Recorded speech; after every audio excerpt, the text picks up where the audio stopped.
আমার জায়গায় আমি আমার টাকা দিয়ে আমার রামের মূর্তি করতে চাই, সেখানে মানুষের আপত্তি কেন?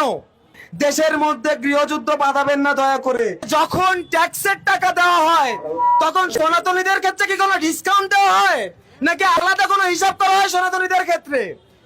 চাকরির ক্ষেত্রে মেধার পরিচয় না দিয়ে কি সনাতনীরা চাকরি করতে চায়, নাকি এমনি এমনি চাকরি পেয়ে যায়?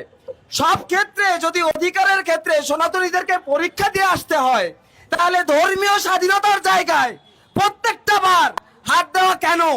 এতদিন যাবত ধর্মীয় সংস্কৃতিতে কোনো রকম সমস্যা হয় নাই, কিন্তু 5 আগস্টের পর থেকে আমরা দেখছি আমাদের প্রথমে নয়ন সাধু এবং ধারাবাহিকতায় একের পর এক ধর্মীয় অবমাননার কথা বলে আমাদের সনাতনীদেরকে হত্যা করা হয়েছে, এবং পরিশেষে রাম মন্দিরকে কেন্দ্র করে ঝামেলা পাকানো হলো।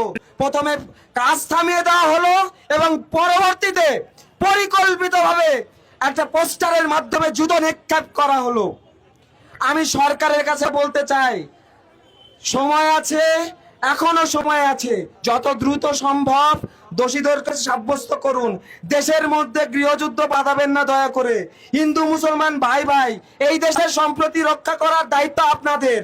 কিছু জঙ্গি গোষ্ঠীর মদতে দেশের শান্তি শৃঙ্খলা নষ্ট হচ্ছে, এই শান্তি শৃঙ্খলা নষ্ট করতে দিয়েন না।